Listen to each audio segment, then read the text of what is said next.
Hello, Leela Viss here, and I want to follow up with a series that I'm doing called Off Bench on Task. And I'm going to show you what I did with my students or assigned my students this week during off bench time. This week it was Ningenius time. So that means that I have set up an account in Ningenius for all of my students. And this is a class edition, which means you have a lot of control as a teacher within this type of app. Ningenius has different levels, and like I said, this is a class edition, and I'll put the links in the comment section so you know what I'm talking about.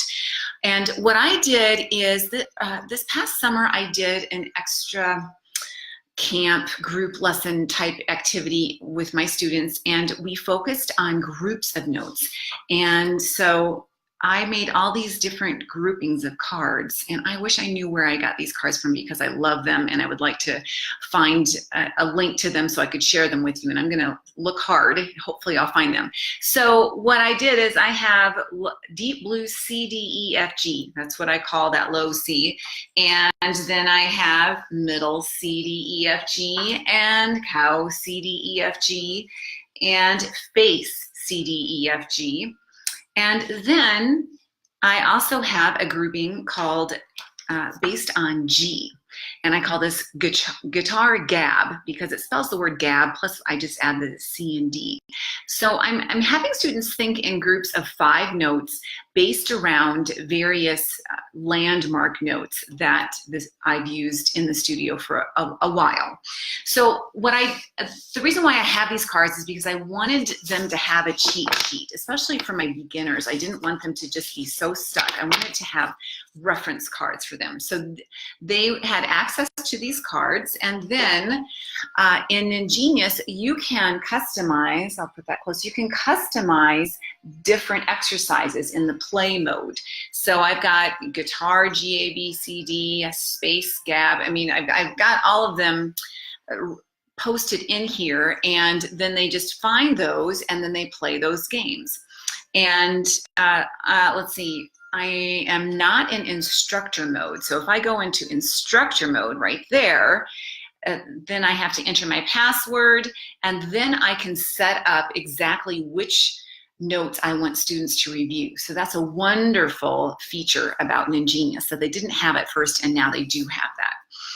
And oh, and my bonus round, this is the hardest one, is called Look Like C. I don't have a cheat sheet for that, but it's all the C's and all the notes that look like C. For example, you know that E below bass clef, it looks a lot like middle C. So it just helps students really be thinking about, okay, am I looking at a C or not a C?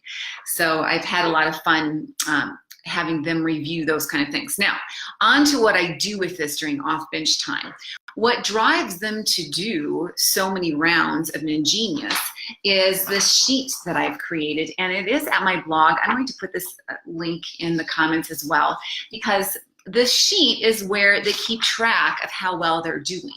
So they put their name down under the Ningenius column, and then they describe what play mode they're in, and I've got different modes listed here, and they were all doing custom modes, and so they just had to write custom, and then they wrote how many points they played after they played the game, and the belt that they earned.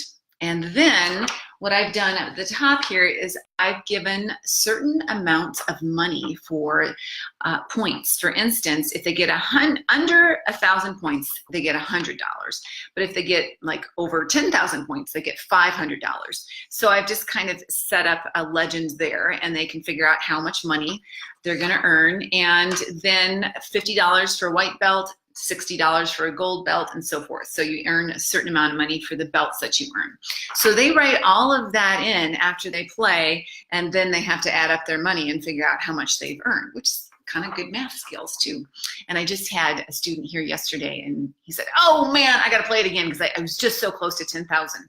And I'm not making him play it again. He wants to play it. So it's pretty magical to get them going with Ningenius. So I'll just, here is Look Like C. I know you're not going to be able to see it all that well.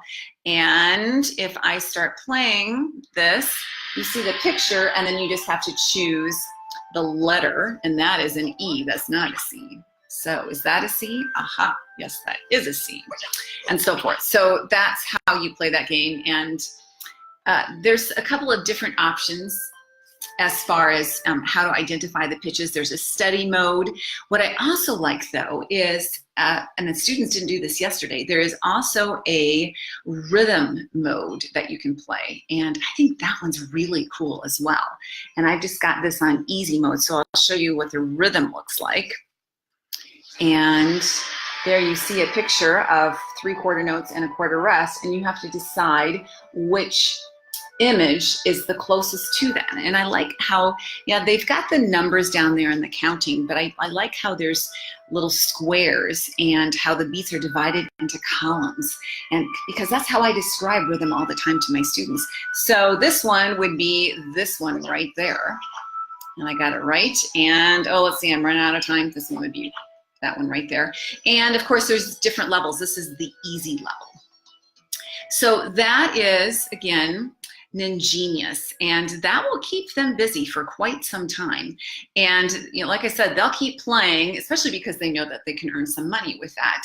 And after they have finished, you know, they've done it enough, and you can tell they're getting restless because I kind of keep watching what they're doing. Then I said, well, it's Sandbox time, so your choice what you want to do. And some of the choices that they really like are Incredibox. This is one of my all-time favorites. I'm really sad, though, because it's not working on this iPad because I have to update it. But I've got a new one that I'm going to update to the latest iOS system, so then I'll be able to play it. Another one that they really love is called Musical Paint. And you can paint your own picture, and it makes... Tap the door to go inside. There you go. And you can make your own picture. Welcome to Fish And there's all these little creatures in. Let's see. Clarinet. There we go. I'm going to paint my own picture. And finally get there, and I can choose the color and make a cool melody. And then keep going. I'm going to add some green. Then when I click done, of course, that's not the prettiest picture, but... Would you like to frame your painting or throw it away? I think I'll save it. And then you can write your name. And I've written my name, and then it will play it right there. It's now in the gallery, so if I tap on it, I can play it, and it actually plays it back to you again. It's quite something. And yeah, students just really enjoy that. You know, is it the most valuable thing that you could ever have your students do? No, but remember, this is Sandbox time. And I think Sandbox time is an important part of anybody's life where you just are curious and you wonder. And of course, it's an engaging app. It keeps them engaged, especially if I've got 5 more minutes with the student that's at the piano. This will keep them happy for some time. Now, let me explain just a little bit about what I do with the money that they earn. I have this nice box, I think I've showed it before, where I store all my music money. So now they may earn quite a bit of money playing Ningenius, and that means I may not have all the cash on hand. That's when the bank turns to me little credit cards. So I've made little credit cards with my studio emblem, and we just keep track of how much money they make. And once we add up how much they've made, and if they've made $1,000, then they get a punch off of their gift card punch card. Okay, so Ethan here is saving up for a $5 Target gift card. So he only needs one more punch, and then he could earn a Target gift card. And I send those gift cards online. I order them online and send them to the student. And so it's so easy. I don't have to go to the store and buy all these trinkets that nobody wants anyway. Well, and the reason why I say that is a lot of the things, when I did have a store, a lot of the things that I noticed my students bought were still in the bottom of their book bag. All right, so I hope that was helpful. Again, this is an Ingenious, and I showed Incredibox, which I'd love to show more, but I gotta use my updated iPad, and I showed Musical Paint. I'd love to know if this is of interest to you. Please let me know. And I will put some of these links in the comment section down below this video. All right, have a great weekend. Happy Mother's Day to all of you who are out there, who are mothers, or, and I'm sure you have a mother, so don't forget to tell her Happy Mother's Day. All right, take care. Bye.